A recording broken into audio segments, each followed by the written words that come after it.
Hello po, magandang hapon. Ayan, update po tayo dito sa new project namin sa Phase 3. Isang buong unit po to, bale.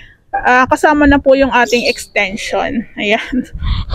So, dinalahan ko po sila ng merienda. So, parang huling punta ko dito is wala pang pader. So, nakakatuwa naman po yung aming team kasi mabilis silang magtrabaho. So, meron na rin po tayong pinaka-wall dito na 150 po yung height. So, yun po yung requirements ni Lumina. Then, ang ginawa na lang po namin dito sa kabilang side is nilagyan namin ng poste. Para pagdating po ng araw na gusto na, kung pwede nang i-extend pataas, meron na po tayo nakabang na poste. So, ito po, ipa-plastering din po natin yan. So, pagdating naman po dito sa may harapan, ang pinaka-height po nito is 75 cm. So, pa-plastering, lalagyan ng bricks, ng brickstone na yan. So, meron na rin po tayong nakaabang na tubo para po sa ating floor drain. Para sa ating drainage. Ayan, merienda na muna. So, ang ganda po ng pagkakabuhos, halos finish na to. So, ito lang po ang hindi maganda sa nai-encounter namin kasi yung ating metro is dito nakaharap, so tatamaan sa poste. So nagiging matrabaho pa to sa amin tong part na to. Pero syempre okay lang kasi ganun talaga. So itong part na to is naka CHB na rin. Ayan. So plastering na lang, okay na. So ito po yung sinasabi ko sa inyo. Ito pong permit nila, ma'am. Ayan. Sila, ma'am Mickey po ang naglakad nito. At saka si husband niya na engineer na sa Phase 5 Lumina po nakatira. So, ito po yung sinasabi ko sa inyo na dapat ang nakalagay po dito is proposed fence with gate and roofing at front. Ayan. So, nakadetalye. Detalyado po talaga. So, pagdating po dun sa permit ng Phase 6, medyo merong confusion eh. Meron tayong konting kalituhan. Kaya kahit yung kliyente ko is naguluhan. So, ibig sabihin, hindi naman ma-approve yun sa munisipyo kung hindi rin po na-approve sa Lumina. So, bago po tayo umakyat ng munisipyo, kailangan si Lumina mismo ang mag-approve. So, kaya po siguro kinonsider nila yung long span ni ma'am kasi nga meron silang pagkukulang, 'di ba? Pero kung tutuusin, sana kinonsider na nila yung long span ni ma'am sa Phase 6 kasi hindi na siya magre-refund eh. Magkano rin po yung construction ban ni ma'am? 15,000. So na-share ko lang. Kaya kung magpapalakad po kayo ng permit, mas maganda po taga-Lumina. Kung magpapagawa po kayo ng unit, mas maganda taga-Lumina kasi tulad sa amin, alam na namin yung mga bawal. Alam namin yung bawal sa pwede. Ayan. Uy, merienda muna kayo. James, merienda muna.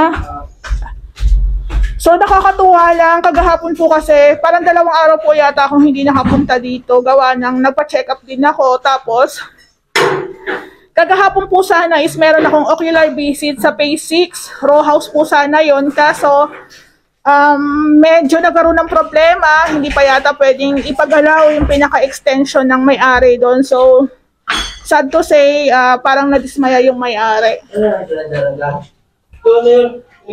So, picturean lang po natin itong ating back extension. Ayan.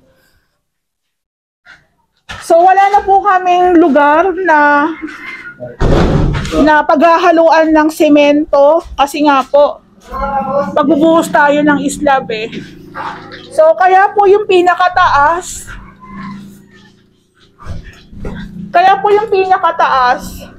hindi po muna namin pinatiles kay Kuya Joan.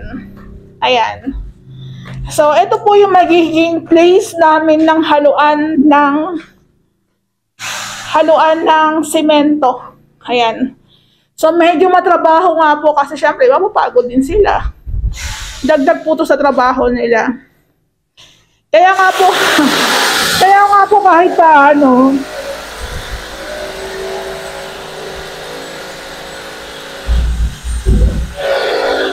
kahit paano, nagbibigay rin po talaga ako ng merienda kasi talaga mapapagod din naman talaga sila. Ayan. So bali ang ginawa po nila Ray is tinanggal. Hiniwa po muna yung bintana, yung grills. Tapos i-welding na lang po ulit. Ayan, pwede naman.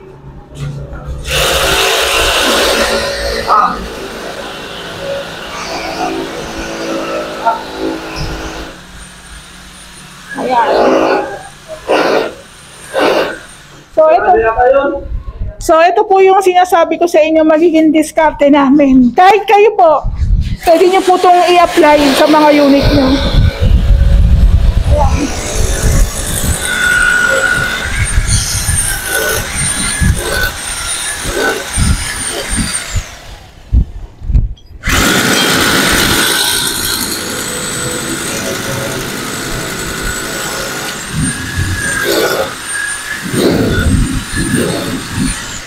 So, bali, ipapatong po namin siya dito sa may slab ng CR. Ayan, para po makakapit. Ayan, bali, binubutasan lang po ni Ray para may kakapitan din po yung ating bakal. Ayan po siya. Meron po tayong mga beam dyan. Meron na rin po tayong abang ng mga tubo. Ayan.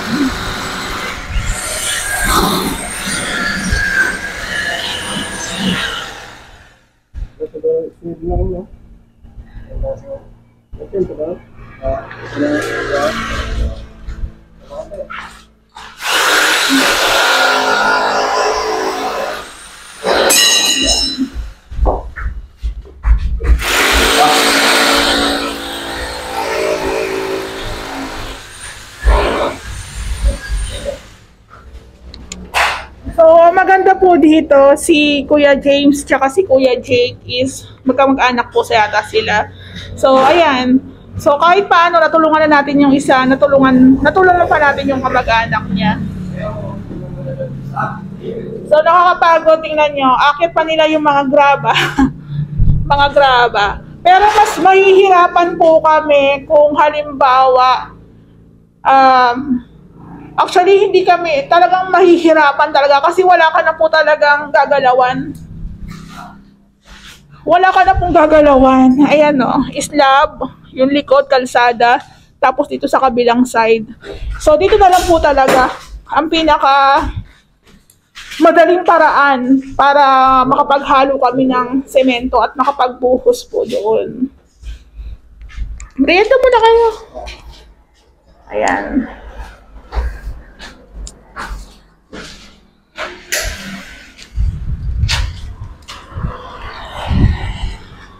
So, pagdating po sa ganitong pagsiset-up po ng mga para sa slab, si Ray po talaga ang pinaka-in-charge. Kailangan nandyan yung present niya. Para alam niya rin po yung history. In case na magkaroon ng problema, alam po ni Ray kung saan siya gagalaw. Kaya sabi ko rin po kay Ray, pag mga critical na galawan, kailangan siya po talaga ang mag-asikaso. Ayan.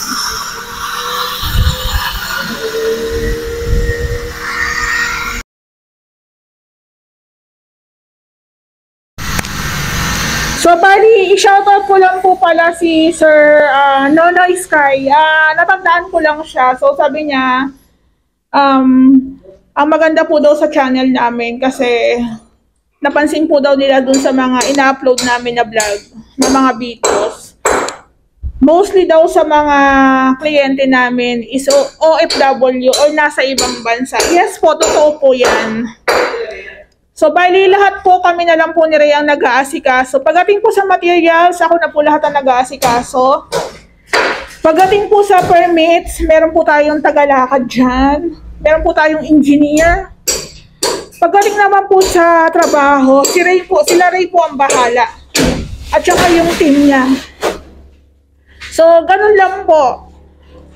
Kaya nga sabi ni Sir, gusto ko yung mapagkakatiwalaan. So, ayun sir, thank you po.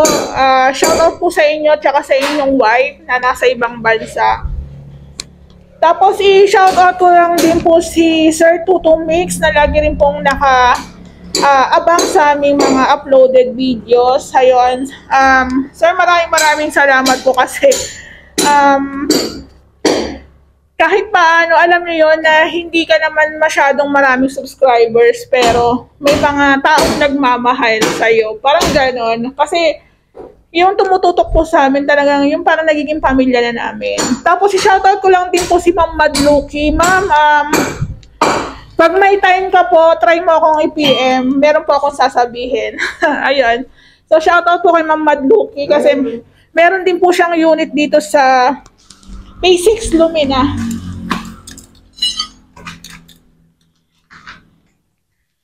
So, nakakatuwa lang po kasi parang pamilya na yung turing, parang ganon. So, ayan po, maraming pong salamat kasi sa totoo lang, pinagtatawanan nila ako sa PM nila. May nag-PM sa akin, ma'am, ang konti lang ng subscribers mo sa YouTube, ang konti lang ng followers mo sa page, pero ang dami niyong projects, sabi niyang taraya, sabi niyang gano'n. So, sabi ko nga po sa inyo, sa subscribers sa YouTube, bonus na lang po yan kung isusubscribe kami o hindi. Same lang din po sa page, kung ipapollow kami o hindi, okay lang po yun. Ang importante, marami nagpapagawa sa amin. Kasi, yun ako po talaga importante. Kasi ito po yung hanap buhay namin eh. Ito po yung source of income po namin. So, sa may-ari po neto kay Ma'am Vicky tsaka sa partner niya, maraming pong salamat. Actually, si Ma'am Vicky tsaka yung partner niya, nasa Hong Kong, nasa ibang bansa din. So, natutuwa siya kasi sabi niya, ma'am, thank you kasi kahit malayo kami, tiwala kami sa inyo. Sa pera, sa materyales, sa labor, tiwala daw sila sa amin. So, ayan ma'am, thank you sa pagtitiwala. Actually, tinanong ko lang sila kung anong design ng tiles, anong kulay, anong pintura. Yun lang. The rest ako na po lahat nag-asikaso.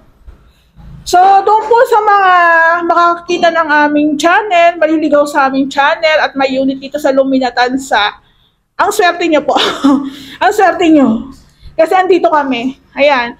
So, bali ang status po ng work namin dito sa unit neto ni ma'am is 1 week. 1 week na po kami. Mag-1 week na po kami bukas. So, ayan na po yung status ng ating gawa.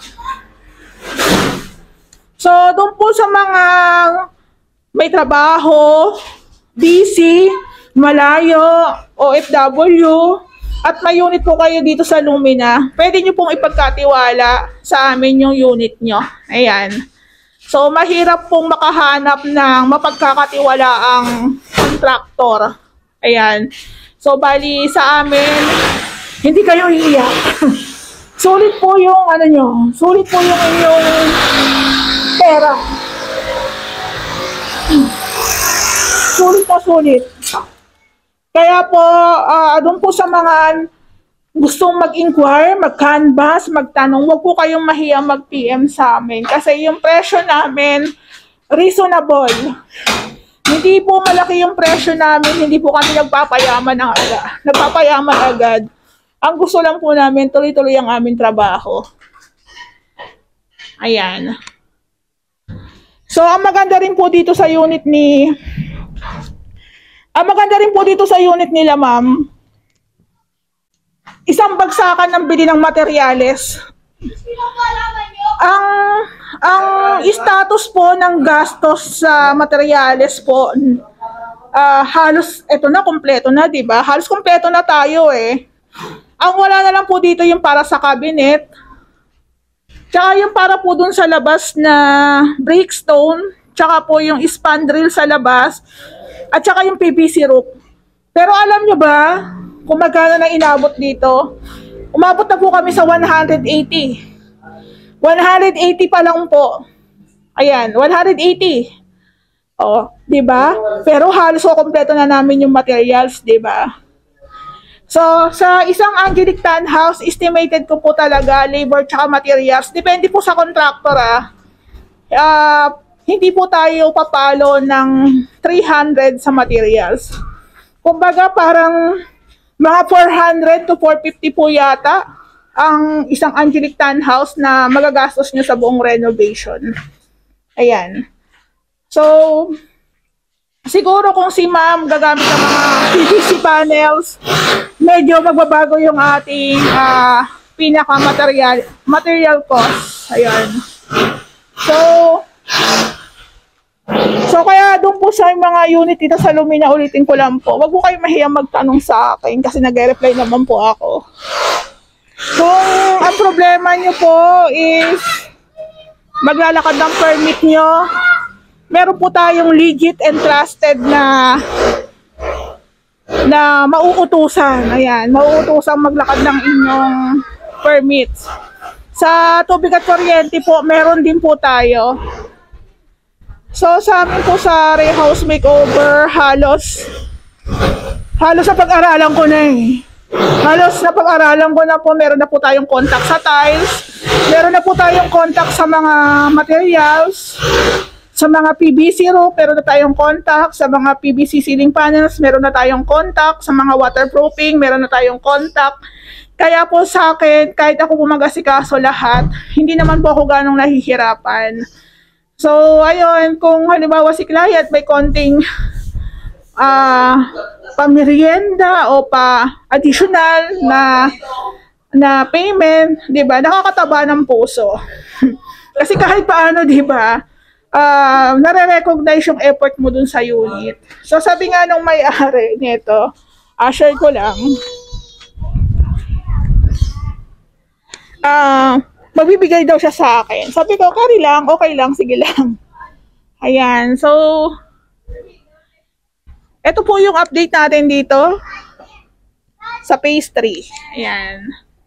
So, mamaya po meron din akong meet up kay ma'am na naglalakad ng ating permits. Ayun nga po, meron pa tayong new project na Angeli SF. Dito pa rin po sa phase 3. Ngayon puro kami phase 3. Yung phase 5 ko po kay Sir RJ is malapit na rin po ma-release yun.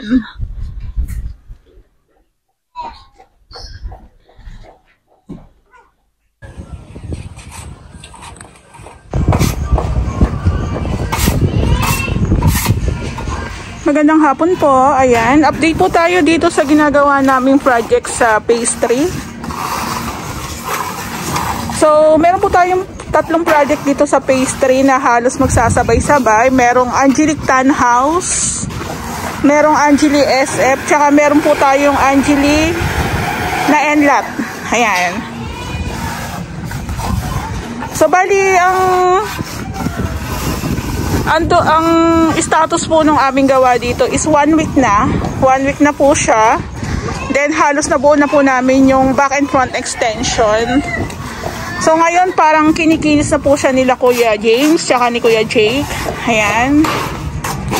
So, kagahapon po naka-CHB pa lang yan. Ngayon, nalagyan na ng plastering tapos pinupuruhan ng semento. Ayan. Para mas konti na lang yung ilalagay natin na skim coat.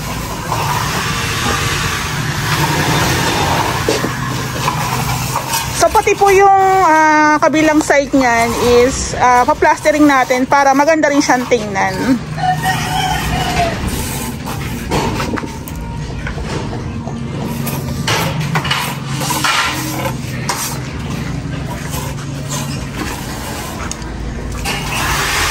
So, tulad nga po ng nasabi ko kagahapon, mas maganda yung ganito na pag nagpagawa ka po ng unit, isang bagsakan na ng materyales, kahit maraming nakatambak dito, at least, ang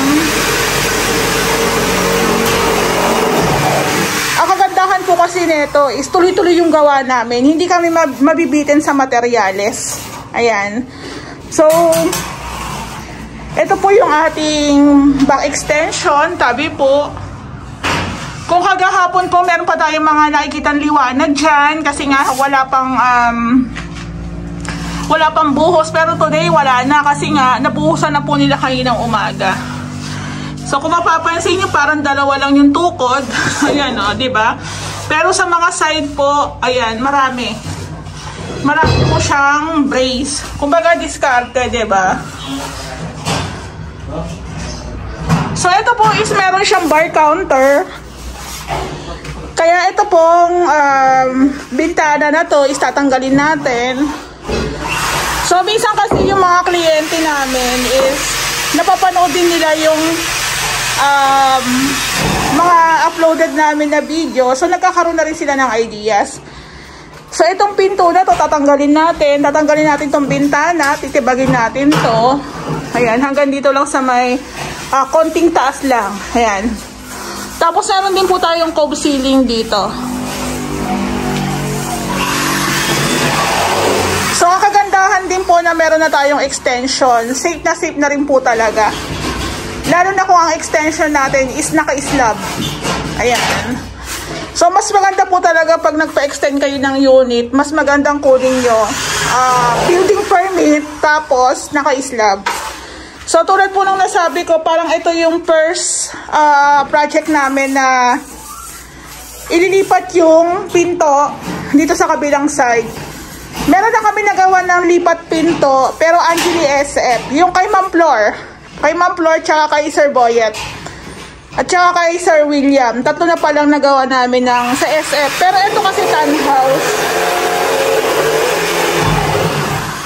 So, yung disadvantage din po ng maglilipat tayo ng pinto is gagastos po tayo sa isang set ulit ng pinto.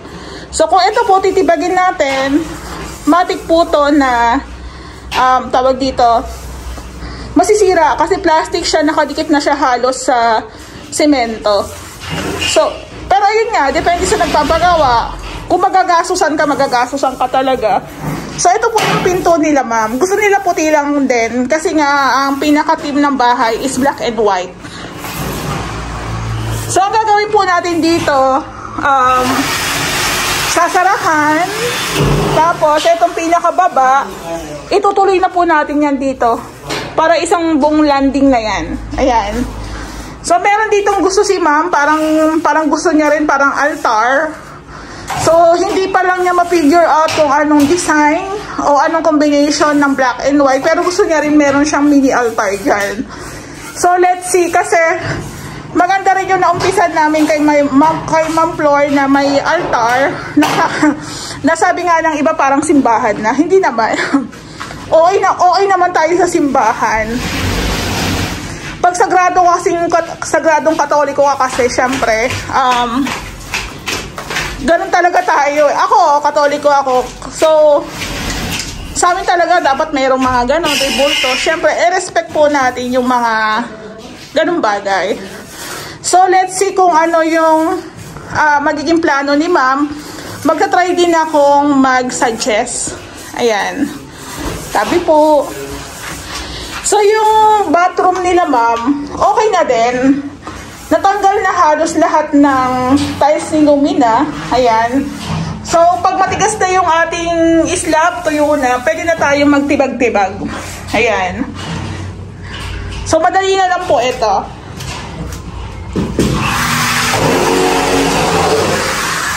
Uy, meron ditong pastillas. Ayan, nguyain nyo na muna habang wala yan lang kasi nagbayad ako sa sa hardware. Hindi na ako nakadaan sa bilihan ng merienda.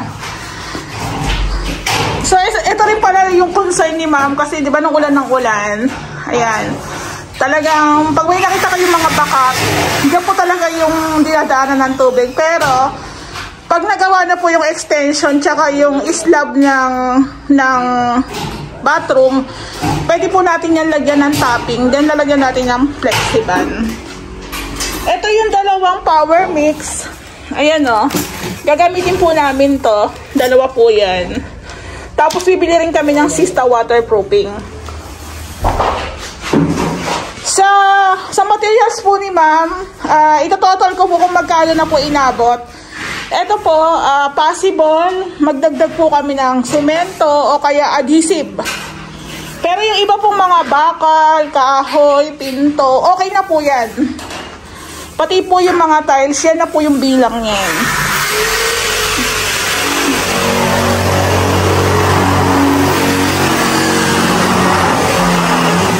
So, akit naman po tayo dito sa taas. So, gusto rin po nila ma'am dito is meron din silang hallway. Ayan. Actually, sinadya ko talagang hindi na ako magtanong kung ano yung magandang design. Naisip ko po kasi, yung design po kasi ni Lumina, ganito, gusto ko ituloy na lang dito para mas magandang tingnan. Parang uniform. Ito. So, kung mapapansin nyo sa gawa ni Ray, meron ganito, meron naman yung dinutugtong na lang. Depende po kasi dun sa hagdan kung matibay, ganito po yung ginagawa niya. At saka kung pantay din. Katulad nitong kila ma'am, is matibay naman siya. Picturean natin. So, maganda yung design kasi nga, kinuwi mo lang dito eh. Tsaka mas mura yung kakainin ng materials kasi nga maliit na bakal lang yung ginamit. Ayan. Pero pagdating po dito is 2x3. Ayan siya. So, sa mga next client namin, ganito na lang po yung pinaka-design. Ayan. So, ito po is puprovide lang tayo ng 60 cm. Tapos, dito na po tayo maglalagay ng partition. So, ito talaga yung kagandahan na may pa-hallway.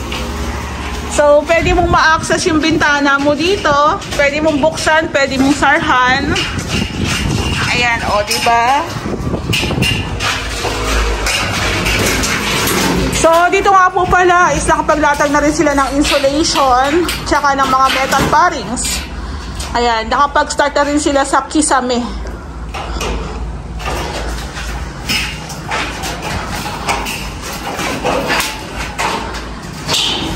Picturean natin.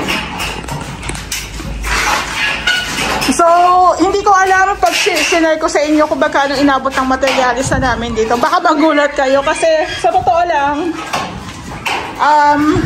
hindi aabot ng 500. Hindi rin yata siya aabot ng 400 ang Angelic Tan House. Tapos maganda yung kakalabasan. Maganda to kasi meron lang silang team na sinusundan. Black and white. Ayan, black and white.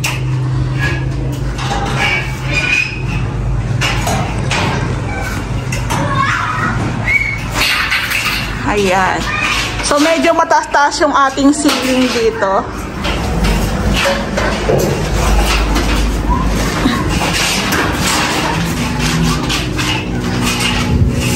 Tapos dito naman po tayo. Gabi po. Ito po yung pinaproblema nila, ma'am. Nung mga nakaraang araw, ewan ko lang kung may picture pa ako.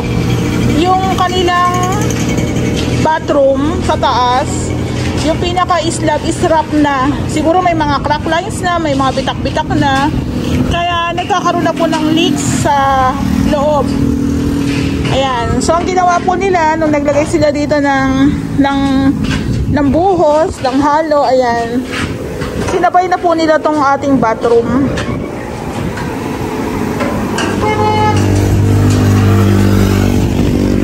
So, nakabang na rin po yung ating mga tubo. Pati rin po yung ating sa exhaust fan. Pati rin po yung pati rin po yung sa pasingawan ng bathroom. Ayan. So, andyan na po, nakabang na po yung ating mga tubo. Yung ano nito, yung side na plastering na, hindi pa na. Ayun. So, yung side po nito sa kabilang unit, ipa-plastering din po natin yan. Tapos, papahiran din po natin ng, tawag dito, waterproofing. Ayan. Usually, ang sakit talaga ng ganitong slab, yung mga dugtungan. Yung dugtong po natin sa may bathroom tsaka kitchen, dito po nagkakaroon ng crack lines. Kaya kailangan dito ko talaga magpupondo ng maraming waterproofing. Tsaka itong mga sa gilid-gilid na yan. Ayan, dugtong yan dugtungan yan